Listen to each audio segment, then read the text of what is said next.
प्रिय विद्यार्थियों, पिछले सत्र में 1961 के दहेज निरोधक अधिनियम के बारे में हम चर्चा कर रहे थे और बात यहाँ तक पहुँची थी कि यह अधिनियम बहुत अधिक प्रभावी नहीं बन पाया।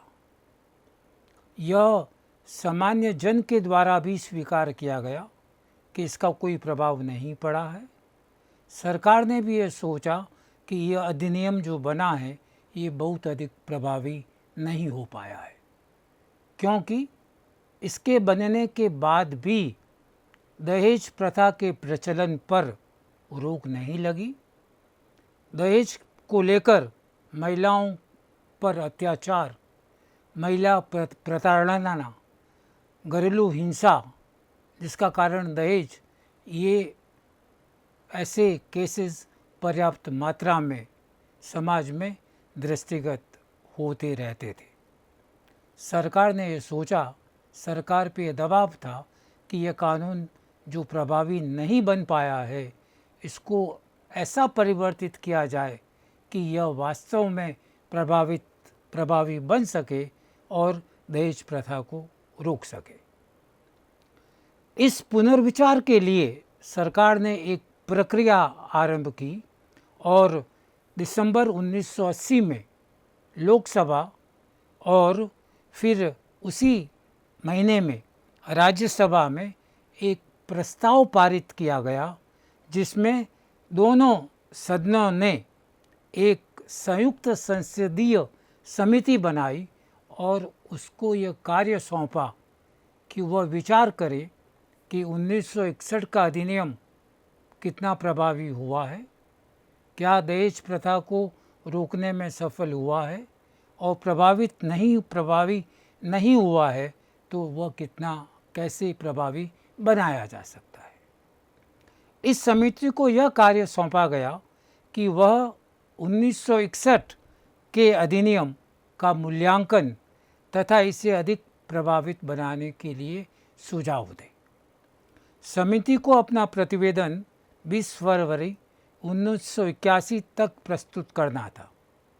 समिति के कार्यकाल को 4 बार बढ़ाया गया।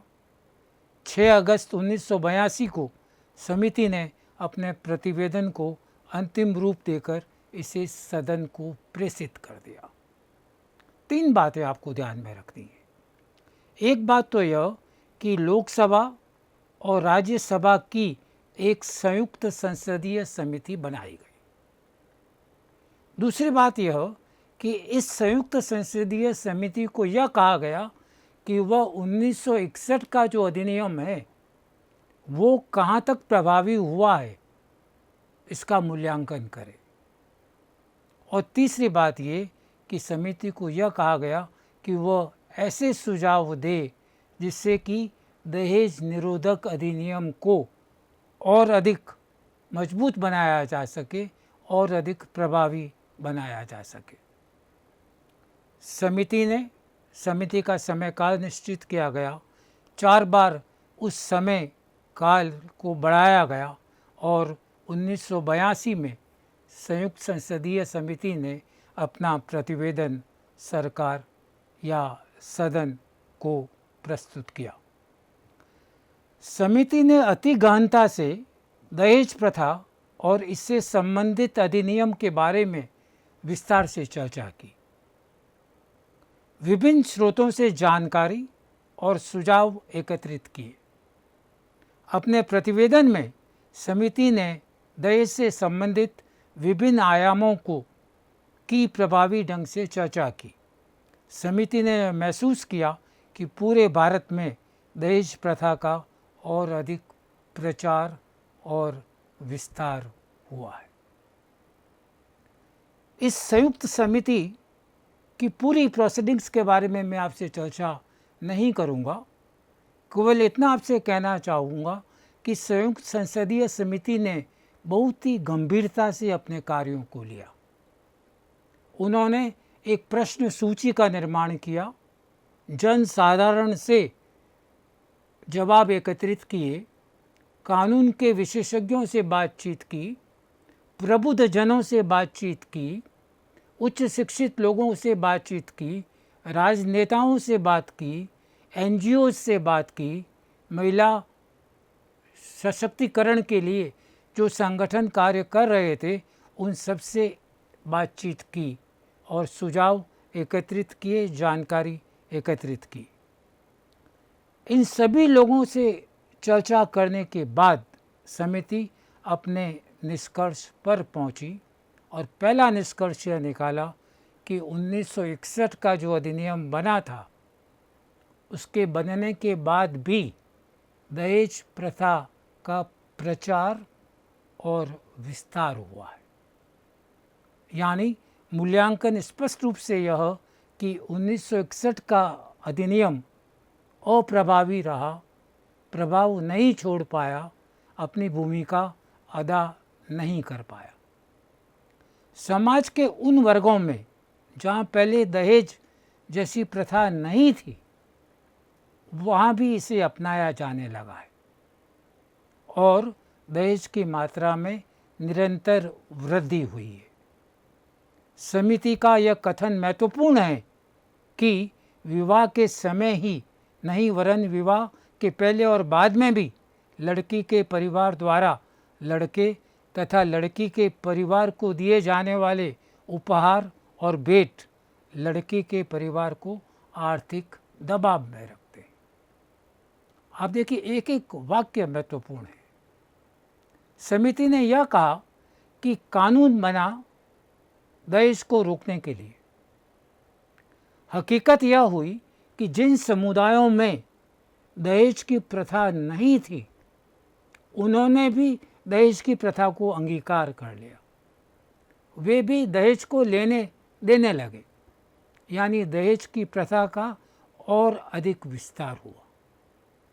समिति ने यह स्पष्ट रूप से लिखा कि दहेज प्रथा को रोकने की बात तो छोड़िए, दहेज की मात्रा में निरंतर वृद्धि हुई है और यह स्पष्ट निष्कर्ष निकाला कि विवाह के समय, न केवल विवाह के समय बल्कि विवाह के बाद भी लगातार लड़की के परिवार के द्वारा लड़के के परिवार को दिए जाने वाले उपहार और भेंट आदि लगातार लड़की के परिवार को आर्थिक दबाव में रखते हैं।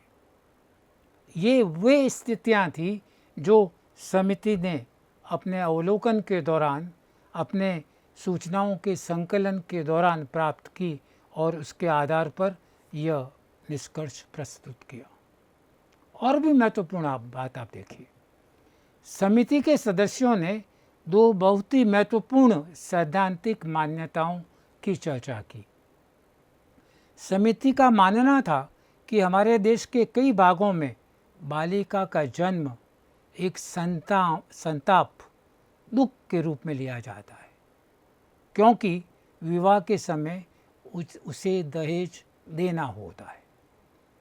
समिति के अनुसार संविधान द्वारा स्वीकृत और प्रदत्त लैंगिक समानता के अधिकार के हनन का एक उदाहरण दहेज प्रथा है। समिति ने यह भी कहा कि भारतीय धार्मिक और सामाजिक दर्शन में मानव मूल्य पर अधिक बल दिया जाता रहा है तथा लालच को मानवता और समाज के विरुद्ध अपराध माना जाता रहा है। समिति का कहना है कि दहेज का आधार धन का लालच है। यह आदर्श और विरोधाभास और वस्तु स्थिति के बीच विरोधाभास का प्रमाण है। देखिए, इस पूरे कथन में कुछ बहुत ही महत्वपूर्ण बातें कही गई है। एक बात यह कि भारतवर्ष में आज भी लड़की का जन्म एक संताप के रूप में, दुख के रूप में लिया जाता है। आप और हम यह कह सकते हैं कि इसमें कमी आई है, पहले जितना प्रचलन इसका अब नहीं है, किंतु हकीकत यह है कि आज भी लड़के के जन्म को लड़की के जन्म की तुलना में बहुत ही अधिक सुखद माना जाता है। यह मूल भावना दहेज प्रथा के विरोध में जाती है। दूसरी बात ये, समिति ने यह कहा कि हमारे जो संविधान है वह जेंडर इक्वलिटी की बात करता है, लैंगिक समानता, लड़के और लड़की में, महिला और पुरुष में संविधान के द्वारा समानता का अधिकार दिया गया है। वे दोनों एक समान हैं, उन दोनों की परिस्थिति एक समान है, उनमें से कोई उच्च या कोई निम्न, कोई अच्छा या बुरा नहीं है, बल्कि यह दोनों समान है।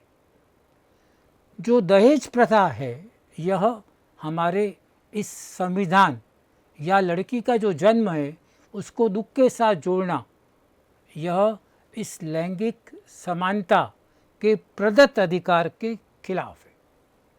दूसरी महत्वपूर्ण बात समिति ने कही, समिति ने कहा कि आप भारतीय धार्मिक परंपराओं को देखें, सामाजिक दर्शन को देखें तो इसमें लालच को बुरा माना गया है, ग्रीड को बुरा माना गया है और ग्रीड को समाज और मानवता के विरुद्ध अपराध माना गया है। अब दहेज की तो मूल धारणा यही है कि पैसे का लालच, ग्रीड।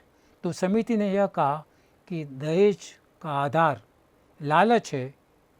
ये आइडियल आदर्श तो हमारा यह कि ग्रीड, लालच अपराध है, और वस्तु स्थिति यह कि हम दहेज प्रथा जो कि उस पर ही आधारित है उसको आज भी लागू कर रहे हैं। यह इन दोनों के बीच में विरोधाभास है। दहेज के अवांछित परिणामों की चर्चा करते हुए समिति के सदस्य यह भी कहते हैं कि यद्यपि सैद्धांतिक स्तर पर समाज में सभी तबकों के लोग दहेज प्रथा की बुराई करते हैं, किंतु व्यवहारिक स्तर पर लगभग सभी इस प्रथा को अंगीकार भी करते हैं। समिति का मानना है कि दहेज जैसी बुराई को समाप्त करने के लिए सामाजिक, आर्थिक और कानूनी सभी स्तरों पर गंभीर प्रयास आवश्यक है।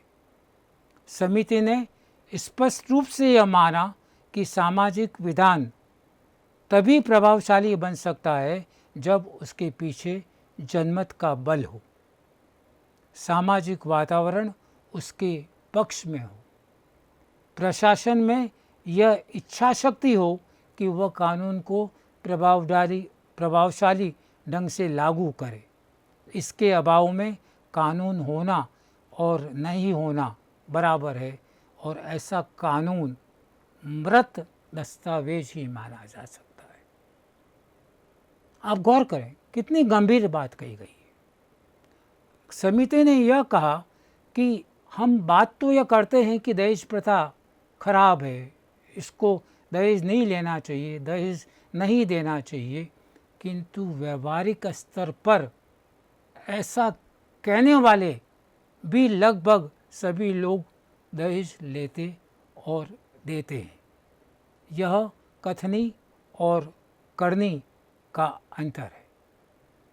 समिति ने यह भी माना कि न केवल वैधानिक स्तर पर बल्कि सामाजिक स्तर पर, आर्थिक स्तर पर भी इस प्रथा को रोकने का गंभीर प्रयास करना चाहिए।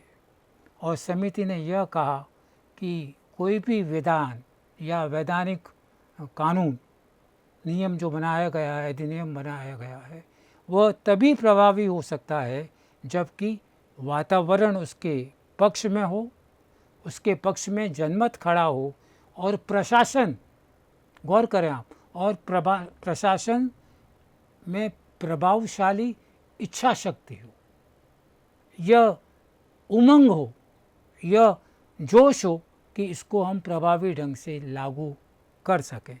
अगर ऐसा नहीं होता है, यानी यदि जनमत का निर्माण नहीं होता है, यदि सामाजिक वातावरण दहेज प्रथा के विरोध में खड़ा नहीं होता है और प्रशासन वास्तव में प्रभावशाली ढंग से कानून को लागू नहीं करता है तो आपने जो भी कानून बनाया वह कानून नहीं, एक डेड डॉक्यूमेंट है, एक मृत दस्तावेज है। इन गंभीर टिप्पणियों के साथ, ये इंट्रोडक्टरी रिमार्क्स थे जो समिति ने दिए, इन गंभीर टिप्पणियों के साथ समिति ने 1961 के अधिनियम का मूल्यांकन कर अपनी कुछ सिफारिशें प्रस्तुत की है। इन सिफारिशों को दो भागों में बांटा गया है। एक वे सिफारिशें हैं जिन्हें 1961 के अधिनियम के संदर्भ में प्रस्तुत किया गया है। दूसरी वे सिफारिशें हैं जिन पर सरकार को विचार करने के लिए कहा गया है। समिति ने दहेज 1961 का मूल्यांकन करते हुए कहा कि अधिनियम में दहेज केवल उन उपहारों, संपत्ति या निधि को माना गया है जो विवाह के एक शर्त के रूप में ली या दी गई हो। परिचयात्मक टिप्पणी के बाद आपसे इस बात की चर्चा कर रहा हूँ कि समिति ने वास्तव में क्या रिकमेंडेशंस की 1961 के कानून को लेकर। तो उसका मूल्यांकन करने के बाद समिति ने यह कहा कि जो सिफारिशें हम कर रहे हैं उनको हम दो भागों में बांट रहे हैं। एक वह भाग है जो कि 1961 के कानून से संबंधित है और दूसरी वे सिफारिशें हैं जो अधिनियम का अंग तो नहीं है किंतु सरकार को उन पर विचार किया जाना चाहिए। समिति अपनी सिफारिश का आरंभ इस बात से करती है कि 1961 के अधिनियम में दहेज की परिभाषा क्या है। समिति का कहना है कि 1961 के अधिनियम के माध्यम से दहेज केवल उस भेंट, उपहार या राशि को माना गया है जो एक शर्त के रूप में दी जाती है। इसी की आलोचना करते हुए वे कहते हैं, समिति का स्पष्ट मानना है कि उपहार, भेंट, नगद राशि विवाह की शर्त के रूप में जोड़ना अधिनियम की धार को खत्म कर देता है, इसे दंत विहीन बना देता है। समिति की यह दृढ़ मान्यता है कि विवाह के समय उपहार, भेंट, नगद राशि विवाह की शर्त के रूप में दी या ली गई है, इसको दोनों पक्ष कभी भी नहीं मानेंगे। लड़की के माता पिता इसे हरगिज़ नहीं मानेंगे क्योंकि वे जानते हैं कि ऐसा करेंगे तो ससुराल में लड़की का हश्र क्या होगा। समिति निर्णायक रूप से इस बात को स्वीकार करती है कि यही वह मूल कारण है जिससे 1961 का अधिनियम वांछित परिणाम नहीं दे पाया है। आप गौर करें, 1961 के अधिनियम को इन्होंने धारहीन कहा है, दंत विहीन कहा है, टीथलेस कहा है। ऐसा कानून कभी समाज में प्रभावी नहीं हो सकता है। और समिति का मूल्यांकन यह है कि उपहार, भेंट या नगद राशि के साथ जो यह बात जोड़ी गई है कि विवाह की शर्त के रूप में दिए जाते हैं तो दहेज माना जाएगा, यह इस अधिनियम की असफलता का मूल कारण है। समिति यह तर्क देती है कि न तो लड़की के माता पिता और न लड़की के माता पिता इस बात को स्वीकार करेंगे कि जो कुछ भी विवाह के समय लिया या दिया गया है वह एक शर्त के रूप में किया गया है, विवाह की एक शर्त के रूप में किया गया है। इसको दोनों कभी भी स्वीकार नहीं करेंगे क्योंकि ऐसा करना दंडनीय है। फिर समिति यह कहती है कि लड़की के जो परिवार वाले हैं वो तो इसे हरगिज़ भी स्वीकार नहीं करेंगे। क्यों? क्योंकि ऐसा करने के उपरांत एक परिणाम यह हो सकता है कि लड़की के ससुराल वाले उस पर अत्याचार बढ़ाए, उसको और अधिक परेशान करे और उनकी लड़की का जीना दूभर हो जाए, इसका दुष्परिणाम हो सकता है। इस डर के मारे, इस भय के मारे वे इस बात को कभी भी न तो कहेंगे, न स्वीकार करेंगे और न शिकायत करेंगे।